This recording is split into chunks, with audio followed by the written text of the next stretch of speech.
నక్షత్రమిత్రులు, bringers of the dawn, teachings from the Pleiadians అనే ఈ పుస్తకాన్ని రచించిన వారు బార్బరా మర్సినియాక్.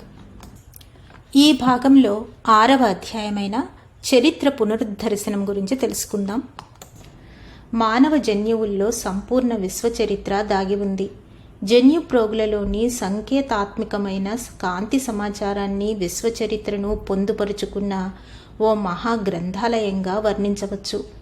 ఎన్నో రకాల జీవజలాలు భూమి మీద మనుగడ సాగించాయి. మానవుడి స్వస్థలం భూమి అని మీరు నమ్ముతూ ఉండవచ్చు. మీ అభిప్రాయం సరైంది కాదు. ఈ భూమి మీదకు మానవుడు తీసుకురాబడ్డాడు. దక్షిణ అమెరికాలో మరి ఇతర దేశాల్లో జరిగిన తవ్వకాలలో విభిన్న జీవరాశుల అస్థిపంజరాలు లభ్యమయ్యాయి. కొన్ని వార్తలు వెలుగులోనికి రాలేదు. మరికొన్ని వార్తలు మోసాలుగా చిత్రీకరించబడ్డాయి. మానవ సామూహిక చైతన్యం ప్రకంపనాల స్వీకరణ సామర్థ్యాన్ని అందుకున్నప్పుడు భూమి స్వయంగా వాతావరణ క్రమ పరివర్తనాలతో, భౌగోళిక మార్పులతో, ఆత్మవిచార అధ్యయనాలతో తన రహస్యాలను విప్పి చెబుతుంది. మీ జన్యువు పునర్నిర్మాణాన్ని మీరు సంకల్పించి, ఇచ్ఛాశక్తితో ప్రేరేపించి శాసించాలి. ఇది సులభంగా సాధ్యపడే పరిణామం కాదు. సుదీర్ఘపు జీవ పరిణామ క్రమంలో మీరు ఎన్నో స్వరూపాలను ధరించి ఉన్నారు. మీ ఆత్మాభ్యుదయపు జీవితాల క్రమంలో మీరు ధరించిన పాత్రలు కోకొల్లలు. మీ అనుభవాలలో కొన్ని దుర్భరమైనవి. మీ సామర్థ్యానికి పరీక్షలలా అవి కొనసాగాయి. మీ జన్యు పరిజ్ఞానాన్ని శోధించడం కూడా మీకు సామర్థ్య పరీక్షే. హేతువాదంతో సాగే మీ ఆలోచనలకు జన్యువులోని సమాచారం ఏమాత్రమూ అవకాశం ఇవ్వకపోవచ్చు. అతిగా చేయబడుతున్న హేతువాదం వల్ల మీ శరీరం ఉద్విగ్నతకే లోనవుతుంది. మీ అనుభవాలన్నీ హేతువాదం వల్లే కలగడం లేదు కదా. మిమ్మల్ని మీరే గమనించుకుంటూ, సరదాగా ఉండేందుకే ప్రయత్నిస్తూ, మీరు అభివృద్ధిని సాధిస్తున్నారన్న విషయాన్ని స్మరిస్తూ ఉండండి. చైతన్య చక్రాలను అధిరోహించి మీరు ఆత్మతత్వాన్ని అందుకుంటారు. ఈ చక్రాలన్నీ శక్తి సమాచార కేంద్రాలు. మీ జన్మ పరంపరలతో ఇవి అనుసంధానింపబడి ఉంటాయి.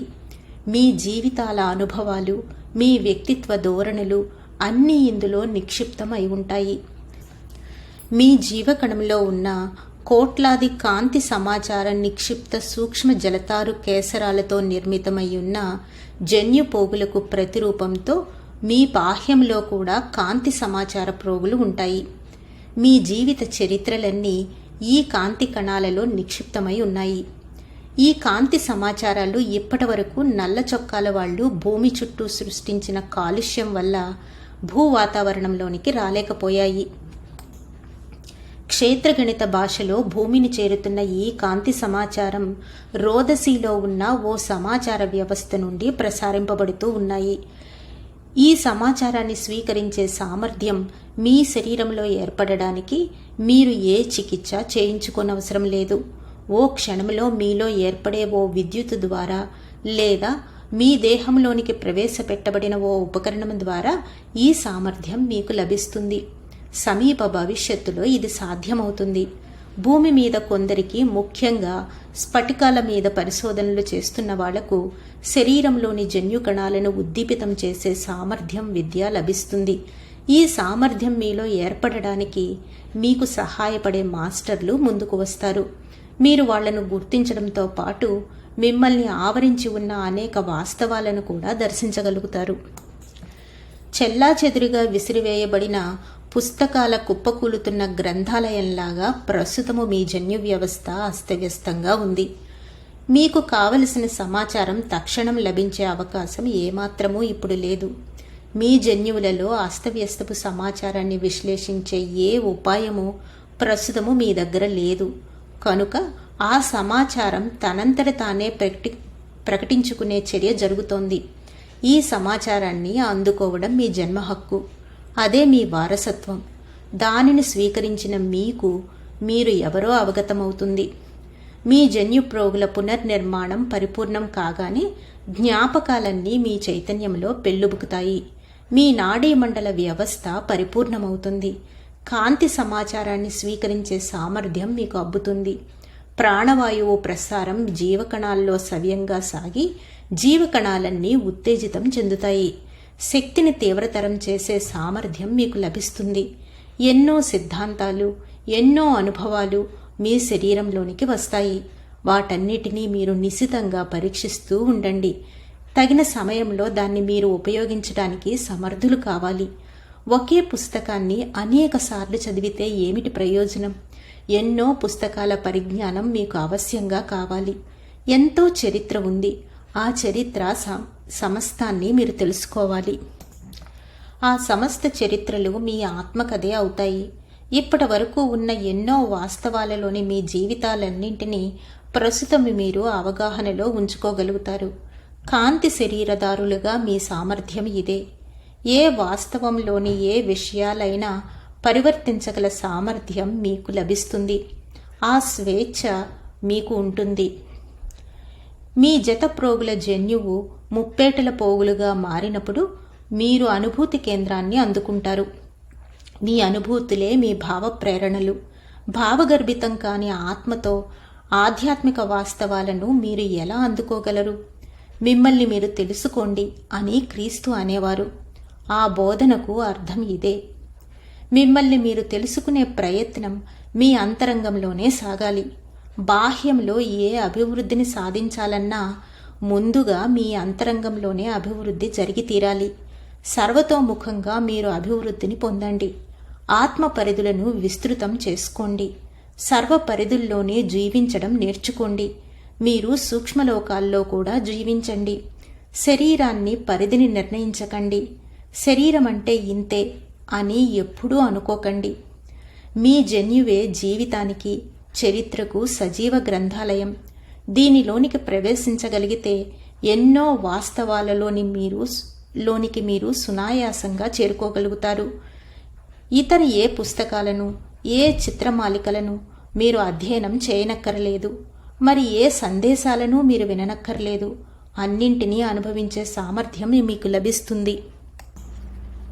భూమిని మళ్లీ సరైన పరిణామక్రమంలో నిలబెట్టడానికి, మానవుడి జన్యువును మళ్లీ 12 ప్రోగుల పురిగల సంపూర్ణ జన్యువుగా పునర్నిర్మించటానికి జీవ ప్రణాళిక కర్తలు, సృష్టికర్తలు మళ్లీ భూమి మీదకు తిరిగి వస్తున్నారు. మీ శరీరంలోని 7 చక్రాలు, మీ శరీరం బయట ఉన్న 5 చక్రాలు, మొత్తం ఈ 12 చక్రాలతోనూ మీరు అనుసంధానింపబడినప్పుడు విశ్వంలోని 12 సమాచార కేంద్రాలతో సమీకరించి జ్ఞానాన్ని స్వీకరించగలుగుతారు. దాన్ని విశ్లేషించగలుగుతారు. ఆ పరిజ్ఞానంతో మీ మెదడు సంపూర్ణమై అత్యంత సామర్థ్యంతో, అత్యంత తీవ్ర వేగంతో పనిచేస్తుంది. బయట 5 చక్రాలు విశ్వశక్తిని సమీకరిస్తూ భూమి వైపుకు ఆ శక్తులను కేంద్రీకరిస్తాయి. మీలో 12 ప్రోగుల జన్యు పునర్నిర్మాణం వల్ల మీరు వెంటనే సర్వజ్ఞులైపోతారని అర్థం కాదు. ఈ పునర్నిర్మాణం వల్ల మీ చైతన్యం పెరుగుతుంది. వివిధ వాస్తవాల్లో చరించే సామర్థ్యం మీకు ఏర్పడుతుంది. అత్యంత సూక్ష్మ ప్రకంపనాల సామర్థ్యాన్ని మీరు సంతరించుకుంటారు. మీ గురించి మీకు పూర్తి అవగాహన కలుగుతుంది. కాంతి శరీరదారులైన మీకు మీరెవరో తెలుసు. మిగతా వారికే తాము ఎవరో తెలియడం లేదు. మానవ శరీరాన్ని ధరించి ఉన్న మీలో కొందరు మీరు ఎవరన్న విషయాన్ని మరిచిపోయి ఉన్నారు. అటువంటి వారికందరికీ స్మృతి లభిస్తుంది. ఈ భూమిని ఓ సజీవ గ్రంథాలయంగా మేము ఎన్నోసార్లు ఇప్పటికే వర్ణించి చెప్పాం. ఎందుకంటే గ్రంథాలయం అంటే ఏమిటో మీకు బాగా తెలుసు కనుక. ఎంతో సమాచారంతో నిండి ఉన్న పుస్తకాలు గ్రంథాలయంలో ఉంటాయని మీకు తెలుసు. కానీ ఏ గ్రంథాల్లో ఏముందో, ఆ పరిజ్ఞానాన్ని ఎలా ఉపయోగించుకోవాలో మీరు ఇంకా సరిగ్గా తెలుసుకోలేకుండా ఉన్నారు. అది మీరు తెలుసుకుంటే చాలు. భూమి ఓ సజీవ గ్రంథాలయం అన్న ఈ విషయాన్ని మీరు ఎప్పుడూ జ్ఞప్తిలోనే ఉంచుకోవాలి. ఇందువల్ల భూమిని ప్రేమించే ఓ స్వభావం మీలో ఏర్పడుతుంది. ఈ భూమితో ప్రతి ఒక్కరికి ఓ అనుబంధం ఉందనే విషయం ఇందువలన అందరికీ అర్థమవుతుంది. ఎవ్వరూ ఒంటరివారుగా ఉండనక్కరలేదు. మానవులతో తమ విజ్ఞానాన్ని పంచుకోవటానికి ఎన్నో విశ్వాల వాళ్ళు సిద్ధపడి ఉన్నారన్న విషయం ఇందువలన మీకు అర్థమవుతుంది. మీ జన్యువులోని 12 పోగులు పునర్నిర్మితమై సజీవమయ్యాక విశ్వంలోని 12 కేంద్రాలతోనూ మీరు అనుసంధానింపబడతారు. మీ గ్రంథాలయం సజీవమవుతుంది. మానవులందరూ ఈ గ్రంథాలయంలోనికి ప్రవేశించవచ్చు. చరిత్ర చెప్పే అన్ని కథలను వినవచ్చు. భూమి మీద ఉభయచరాలు తిరిగే సమయాల్లో, ముఖ్యంగా డైనోసర్లు భూమి మీద తిరిగే కాలంలో ఎన్నో జీవజాలాలు సహజీవనం చేశాయి. ఆ డైనోసర్లు భూమికి రక్షకులుగా ఉండేవి. ఈ భూమి మీద కొన్ని శక్తులు సమాచారాన్ని జాగ్రత్త చేసేవి. అనేక లక్షల సంవత్సరాలు ఇలాగే గడిచాయి. ప్రస్తుతము మీ పరిజ్ఞానమంతా 12 అనే సంఖ్యతోనే అనుసంధానింపబడి ఉంది. దీన్ని మీరు సర్వత్రా గమనించవచ్చు. ఈ 12ను మీరు అర్థం చేసుకుంటే దాని సహాయంతో మరో దేన్నో మరెక్కడి దానితోనో ఓ సంబంధాన్ని కల్పించుకోవడం సాధ్యమవుతుందనే విషయం మీకు అర్థమవుతుంది. ఈ 12 అనే సంఖ్య సమాచారాన్ని విశ్లేషించేందుకు సహకరించే ఓ సమీకరణం మాత్రమే. తర్కానికి, హేతువాదానికి అందని ఎన్నో విషయాలు మీ జన్యుప్రోగులు 12 జాగృతమైనప్పుడు అద్భుతంగా మీ అవగాహనలోనికి వస్తాయి.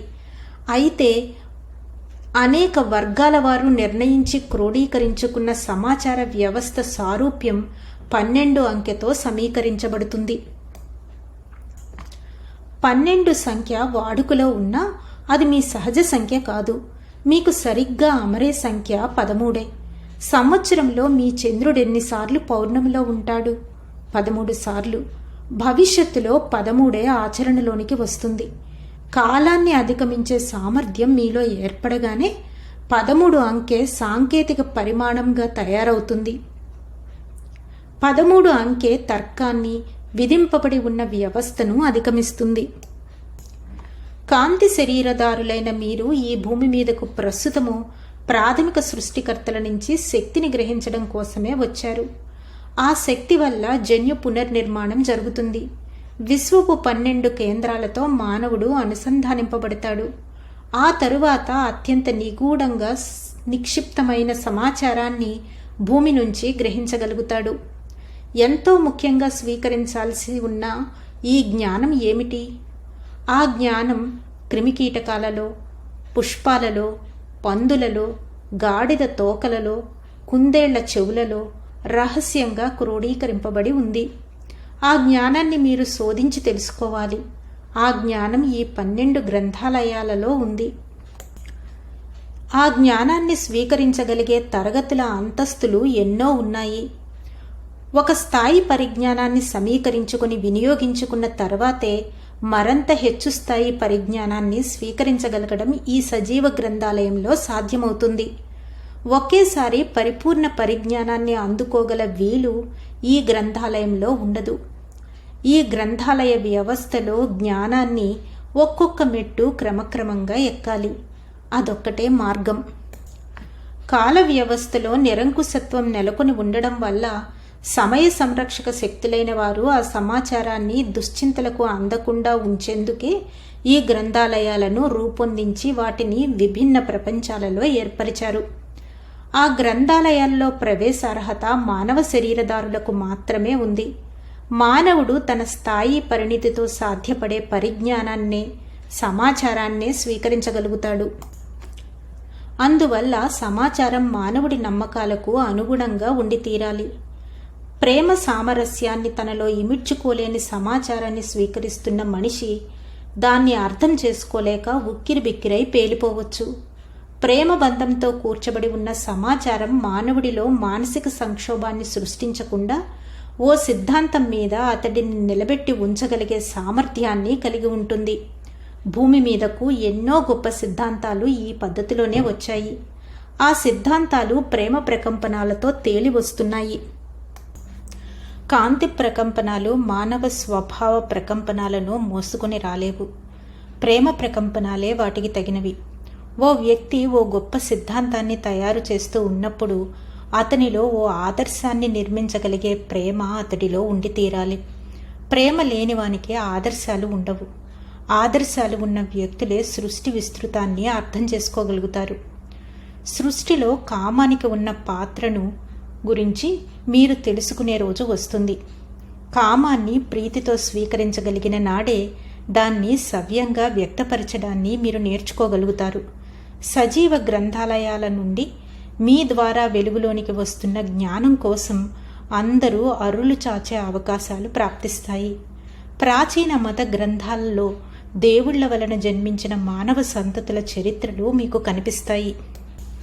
దేవుళ్ళు మానవులతో సంతానం కోసం సంబంధాలు ఏర్పరచుకున్నారని మీరు వీటి వల్ల అర్థం చేసుకోవచ్చు. ఇలాంటి సంబంధాల వల్ల కొన్ని ప్రమాదాలు ఉన్నాయి. దానిని మీరు అర్థం చేసుకోవాలి. కామాన్ని మీరు దుర్వినియోగం చేయకూడదు. స్వేచ్ఛా ప్రవృత్తిలో కామాన్ని సాగించకూడదు. మీరు ఎవరి కామ ప్రవృత్తికి లోబడకూడదు. మనుషులు నిజాయితీగా ఉంటున్నారా, త్రికరణ శుద్ధితో ఉంటున్నారా, కేవలం మిమ్మల్ని పొగుడుతున్నారా అనే విషయాలను మీరు గమనించి చూడాలి. మీరు అత్యంత బలోపేతులు కాబోతున్నారు. సాంప్రదాయవాదులు ఎందరో అదుపులేని అశేష పరిజ్ఞానంతో మిమ్మల్ని నింపుతున్నామని అభిప్రాయపడుతున్నారు. ఈ భూమి ఓ తీవ్ర పరిస్థితిని ఎదుర్కోబోతోంది. జ్ఞానాన్ని ప్రబోధిస్తున్న మేం తగిన హెచ్చరికలు కూడా చేస్తూనే ఉన్నాం. జ్ఞానపూర్ణులై బలోపేతులు కాబోతున్న మీ వల్ల ఎందరో ప్రభావితులై మీ వద్ద నుంచి ఎన్నో విషయాలను స్వీకరించాలని ఆశిస్తూ మిమ్మల్ని ఆశ్రయిస్తారు. ప్రేమ అన్నదే గ్రంథాలయ ద్వారాలను తెరుస్తుంది. కాబట్టి మిమ్మల్ని, మీ దేహాన్ని మీరు ప్రేమించండి. ఇతరులతో శారీరక సంబంధాలను మీరు సంకల్పించినప్పుడు ఎదుటివారు మిమ్మల్ని నిజంగా ప్రేమిస్తున్నారా లేదా అన్న విషయాన్ని పూర్తిగా అర్థం చేసుకోండి. వివాహాలు చేసుకోవడం ముఖ్యం కాదు, నిజంగా ప్రేమించడమే ముఖ్యం. మీరు ప్రేమిస్తున్న వారు సరైన వారో కాదో అన్నదే ముఖ్యం. సరైన జంటలకు సరైన సమాచారమే అందుతుంది. ఆ సమాచారం ఆ జంటలో ఇద్దరికీ పనికొస్తుంది. బోధిస్తున్నంతగా మిమ్మల్ని మేము భయపెట్టడం లేదు. తమ బల సామర్థ్యాన్ని అర్థం చేసుకోకుండా ప్రేమలో పడిపోయేవారు పడబోయే అవస్థలు మీరే దర్శిస్తారు. మరో విధంగా చెప్పాలంటే కామంతో వెరిపోకడలు పోకండి. కామ వికారాలతో ప్రవర్తిస్తే వ్యర్థమైన శక్తులే శరీరంలోనికి వస్తాయి. కాబట్టి సరైన ప్రేమ ప్రకంపనాలను మాత్రమే స్వీకరించి సరైన స్వభావాలనే నిర్మించుకోండి. సజీవ గ్రంథాలయాల్లో సరైన స్వభావాలే సరైన సమాచారాన్ని మీకు అందించగలుగుతాయి. ధన్యవాదాలు మాస్టర్స్. ఈ రోజుతో 6వ అధ్యాయమైన చరిత్ర పునరుద్ధర్శనం పూర్తయింది. రేపటి నుంచి 7వ అధ్యాయమైన బహుముఖ పరిమాణాలలో సామర్థ్యం గురించి తెలుసుకుందాం. అంతవరకు సెలవు తీసుకుంటూ పద్మజ.